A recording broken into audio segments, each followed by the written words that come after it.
जय हिंद friends. Welcome to keywords classes. आज की वीडियो में हम देखेंगे कि जो बिहार की स्थापना से या बिहार के गठन से संबंधित जो महत्वपूर्ण तिथियां हैं वो कौन कौन सी हैं। ठीक है। जैसा कि आपको पता है कि चैनल का नाम ही है कीवर्ड्स क्लासेज, तो सब कुछ आपको मैक्सिमम कीवर्ड्स के द्वारा बताया जाएगा। ठीक है। तो आइए देखते हैं वो कौन कौन से महत्वपूर्ण तिथियां हैं जो कि परीक्षा में पूछी जाती हैं और पूछे जाने की संभावनाएं हैं। ठीक है। तो आइए, एक है सबसे पहले 12 दिसंबर 1911 को 12 दिसंबर 1911 को, ठीक है, दिल्ली दरबार का आयोजन किया जाता है। ठीक है, दिल्ली में। ठीक है, इसमें जॉर्ज पंचम जो थे, ठीक है, युवराज, वो आते हैं ब्रिटेन से इंडिया, ठीक है, विजिट करने। और यहाँ पे बहुत से मुद्दे हैं, लेकिन उस मुद्दे में एक मुद्दा ये भी था कि जो बिहार है, ठीक है, उसमें बिहार, बंगाल और उड़ीसा एक ही में था। ठीक है। तो जो बिहार है उसको वेस्ट बंगाल से, ठीक है, अलग करने की घोषणा की गई। ठीक है, यहाँ पे डिक्लेयर किया गया केवल कि हाँ अब ये अलग कर दी जाएगा। ठीक है, डिक्लेयर किया गया। ठीक है। तो क्या किया गया कि 22 मार्च को, ठीक है, नेक्स्ट ईयर 22 मार्च को, ठीक है, 1912 में 22 मार्च 1912 को बिहार को, ठीक है, बंगाल से अलग कर दिया गया और बिहार और उड़ीसा को, उड़ीसा सहित, बिहार और उड़ीसा सहित क्या कि एक नया प्रांत बनाया गया, राज्य नहीं प्रांत बनाया गया। ठीक है, जिसमें कि उड़ीसा भी था। ठीक है। तो पहले क्या था कि जो बंगाल था ना, वेस्ट बंगाल, तो वेस्ट बंगाल में एक अलग, एक समझिए कि मेट्रोपॉलिटन सिटी जैसे ये बिहार था, बिहार और उड़ीसा ये थे सब। ठीक है, जैसे कि अपने वहाँ यूपी में एक बहुत डेवलप्ड जो पार्ट है नोएडा, वैसे ही वेस्ट बंगाल का एक पार्ट था बिहार। ठीक है, उसका एक उपराज्यपाल होता था उस समय। ठीक है। तो इसी दिन जब बिहार और उड़ीसा का अलग कर दिया गया बंगाल से, तो क्या किया गया कि इसको बिहार दिवस के रूप में मनाया जाने लगा। ठीक है, बिहार दिवस, ये क्वेश्चन पूछ चुका है। ठीक है, आप भी स्टार लगा लीजिएगा कि बिहार दिवस किस तिथि को मनाया जाता है। तो 22 मार्च 1912 को। तो इस दिन 1911 में 12 दिसंबर को डिक्लेरेशन हुआ और 1912 में 22 मार्च को अधिसूचना जारी की गई। ठीक है, ये याद रखिएगा। तो क्वेश्चन पर ध्यान दीजिएगा, जब क्वेश्चन आएगा ना, तो अगर लिखा होगा डिक्लेरेशन या घोषणा लिखा होगा तो आप करेंगे आंसर मारेंगे 12 दिसंबर, और अगर लिखा होगा अधिसूचना कब जारी की गई, मतलब ऑफिशियली कब बता दिया गया, पब्लिकली एकदम गठन कर दिया गया, तो ये 22 मार्च 1912 को बिहार स्थापना दिवस। नेक्स्ट है 1 अप्रैल 1912। 1 अप्रैल 1912 उसी साल बिहार प्रांत के रूप में गठन कर दिया गया। ठीक है। तो ये क्या किया, अधिसूचना, ये घोषणा है और ये गठन कर दिया गया। ठीक है, 1 अप्रैल 1912 को। ठीक है। तो कहीं कहीं ये दे सकता है कि जिस दिन 1 अप्रैल 1912 क्यों मनाया जाता है, तो ये भी क्वेश्चन पूछ चुका है। ठीक है। तो उसमें बिहार प्रांत के रूप में गठन कर दिया गया था। ठीक है, लेकिन हम मनाते कब हैं, बिहार दिवस 22 मार्च को मनाते हैं। ठीक है, अधिसूचना आई थी तो। ओके, नेक्स्ट बढ़ते हैं। 1 अप्रैल 1936 को, 1 अप्रैल 1936 को बिहार को उड़ीसा से अलग कर दिया गया था। बिहार को उड़ीसा से अलग करके बिहार को अलग प्रांत और उड़ीसा को अलग प्रांत बना दिया गया था। ठीक है, ये कब किया गया था, 1936 में, 1936 में किया गया था। ठीक 20 साल बाद, ठीक 20 साल बाद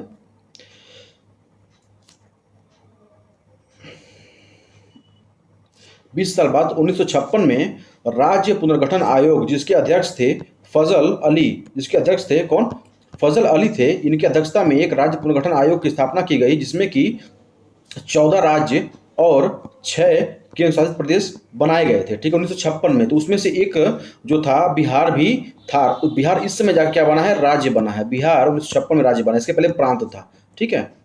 अब है फाइनली एक डिवीजन होता है जिसमें कि झारखंड, उत्तराखंड और छत्तीसगढ़ को एक नए राज्य के रूप में स्थापित किया जाता है। ठीक है। और तो इसी में 15 नवंबर को झारखंड का गठन किया गया था अलग। 46% जो बिहार था उस समय का, जो बिहार था उसका 46% एरिया निकाल के झारखंड बना दिया गया था। ठीक है।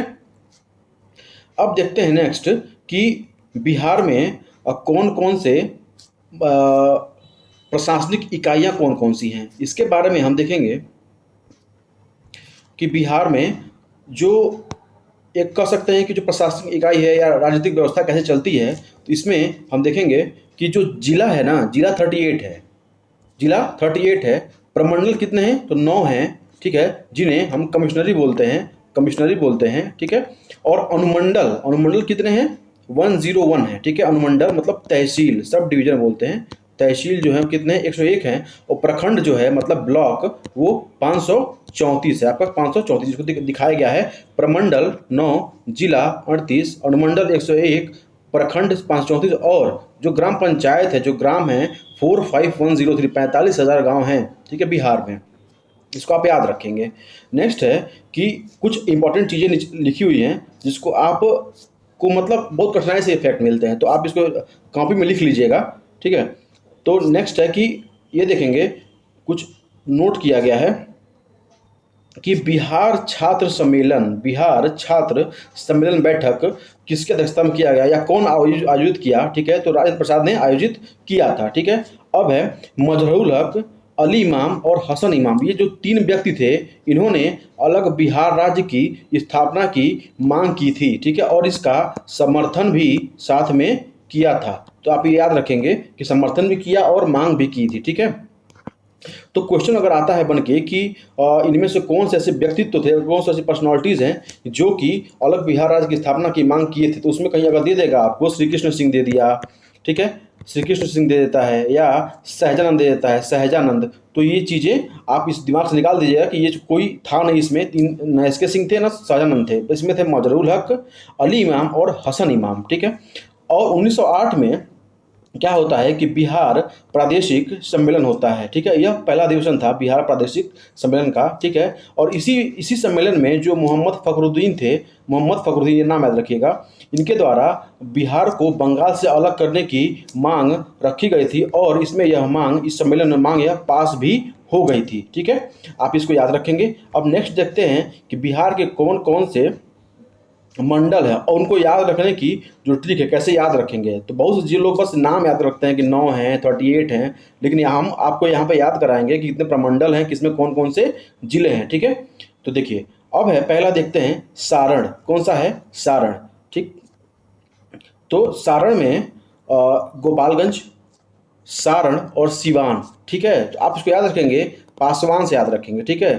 पास से गोपालगंज, स से, ठीक है, सारण, और वान से सिवान, पासवान से याद रखेंगे। सारण में कितने जिले आते हैं, तो 3 जिले आते हैं। सारण प्रमंडल में कितने जिले आते हैं, 3 जिले आते हैं, ठीक है। फिर है तिरहुत, अभी आप घबराइएगा नहीं, अभी इसको मैं याद करा दूंगा।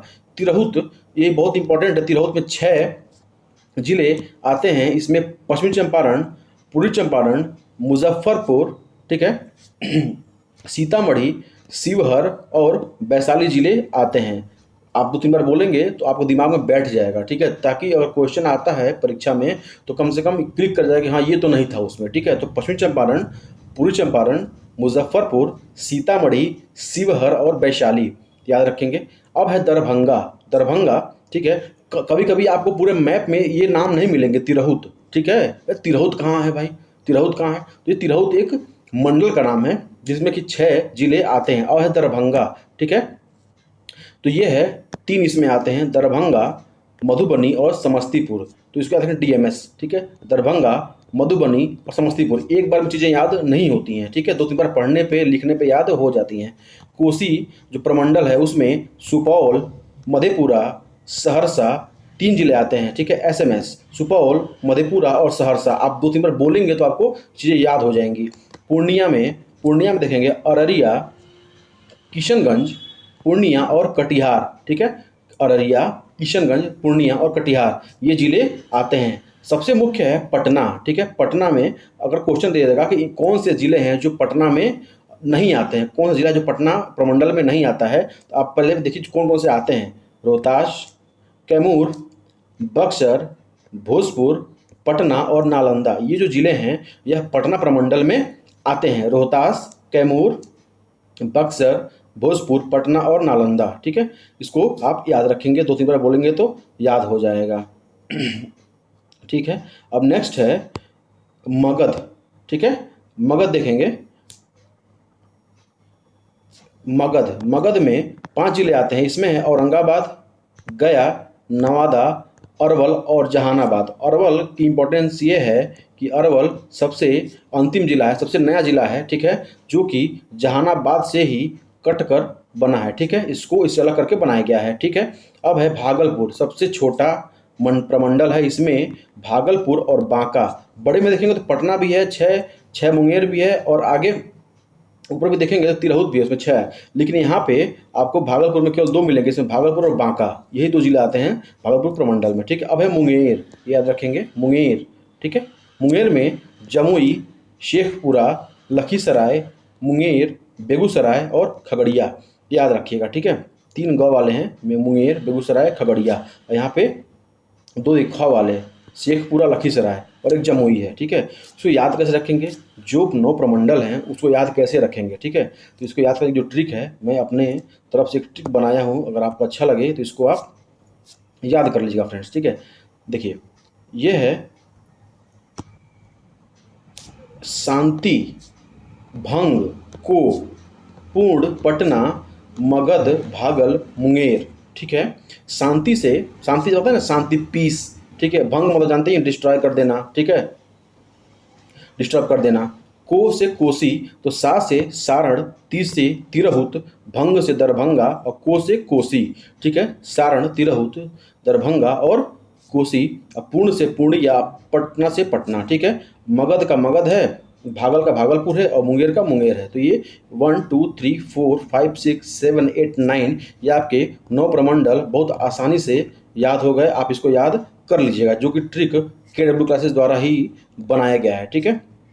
यह थोड़ा सा ट्रिक है, तो याद करने का ट्रिक है, ठीक है। इसमें से कौन सा प्रमंडल है तो आप बस नाम याद रखिएगा, ठीक है, तो आपको आगे दिक्कत नहीं होगी। अब है कुछ बिहार के जो राजकीय प्रतीक हैं उनके बारे में हम देखेंगे, जो कि बहुत छोटे छोटे प्रश्न आते हैं, लेकिन कभी कभी एग्जाम में आने की संभावना इनकी बनी रहती है। तो जो राजकीय प्रतीक हैं बिहार में, देखेंगे जो बिहार का राजकीय चिन्ह है ना, ये है बोधि वृक्ष, बोधि वृक्ष, ठीक है। ऐसे एक बोधि वृक्ष बना हुआ है, ठीक है, और इसके पास में यहाँ पे 2 स्वास्तिक चिन्ह बने हुए हैं, ठीक है। 2 स्वास्तिक चिन्ह बने हुए हैं, ठीक है। यहाँ पे ऐसे, फिर ये ऐसे, ठीक है, और एक यहाँ भी बना हुआ है ऐसे ही, ठीक, स्वास्तिक चिन्ह ऐसे बना हुआ बोधि वृक्ष में, ठीक है। ऐसे ही ये है बिहार का राजकीय चिन्ह, इसको याद रखिएगा, ठीक है। ये बोधि वृक्ष है, 2 स्वास्तिक चिन्ह इसमें बने हुए, तो इसमें 2 चीज़ें आपको इंपॉर्टेंट याद रखनी है, ठीक है। राजकीय भाषा क्या है इसकी, प्रथम तो हिंदी है, और जो सेकंड है वह उर्दू भी है, उर्दू भी है, ठीक है। उर्दू भी राजकीय भाषा इसकी है। राजकीय पशु क्या है, तो राजकीय पशु बैल है। राजकीय पक्षी क्या है, तो गौरैया है, ठीक है। राजकीय वृक्ष क्या है, तो वह पीपल है, क्योंकि यहीं पे भगवान बुद्ध को इसी के नीचे क्या बोलते हैं कि भगवान बुद्ध यहीं से बुद्ध कहलाए थे, इनको ज्ञान की प्राप्ति यहीं हुई थी, इस पेड़ के नीचे, बैसाख पूर्णिमा के दिन। राजकीय पुष्प क्या है, तो यह गेंदा है, यह बहुत इंपॉर्टेंट फैक्ट है, याद रखिएगा, लोग कमल लगा के चले आएंगे। और राजकीय मछली क्या है, तो यह मांगुर है, क्या है, मांगुर, मुंगेर यहीं पे है और मांगुर भी इसी बिहार में ही है। तो ये सब फैक्ट्स जो हैं आपको याद रखने हैं, और बिहार की किसी भी परीक्षा के लिए, छोटी परीक्षा, बड़ी परीक्षा, कोई भी हो, शिक्षक भर्ती की परीक्षा हो या बिहार पीसीएस की परीक्षा हो, इसके लिए बहुत ही इंपॉर्टेंट फैक्ट्स हैं। अगर आपको इसका PDF चाहिए तो आप टेलीग्राम पे जाके डिस्क्रिप्शन में लिंक दिया हुआ है, इसको आप ज्वाइन कर लीजिएगा, ठीक है। उसमें आपको ये PDF मिल जाएगा, ठीक है। आपको एक बार रिक्वेस्ट करना है, ये आपको PDF दे दी जाएगा। और अगर आपको क्लासेज अच्छी लग रही हो फ्रेंड्स, इसके पहले की जो भी क्लासेज हैं और ये क्लासेज अगर अच्छी लग रही हो, तो इसको लाइक, शेयर और सब्सक्राइब जरूर करिएगा, ठीक है। ताकि इसके, देखिए वीडियो रुकने वाला नहीं है, ये वीडियो बिहार PCS तक और उसके आगे भी लगातार पड़ेगा, ठीक है। बिहार से रिलेटेड और बिहार GK या फिर इंडिया का जो GK है, हिस्ट्री, ज्योग्राफी, पॉलिटी, वो भी बहुत बेहतर तरीके से आपको पढ़ाया जाएगा यहाँ पे। आप इसको सब्सक्राइब कर लीजिए, ताकि जो भी कल वीडियो आया, परसों वीडियो आया, वो उसकी नोटिफिकेशन आपके तक चली जाए और समय से उसको आप पढ़ लें, ठीक है। तो बस इसी के साथ इस वीडियो को यहीं समाप्त करते हैं। और जैसा कि आपको पता है कि आपने बहुत इस चैनल को प्यार दिया है, तो आगे भी इसको आप शेयर करिएगा, ठीक है। और अगर कोई गलती होती है हमसे पढ़ाने, तो आप जरूर कमेंट बॉक्स में जरूर लिखिएगा, ठीक है। तो थैंक यू टू ऑल।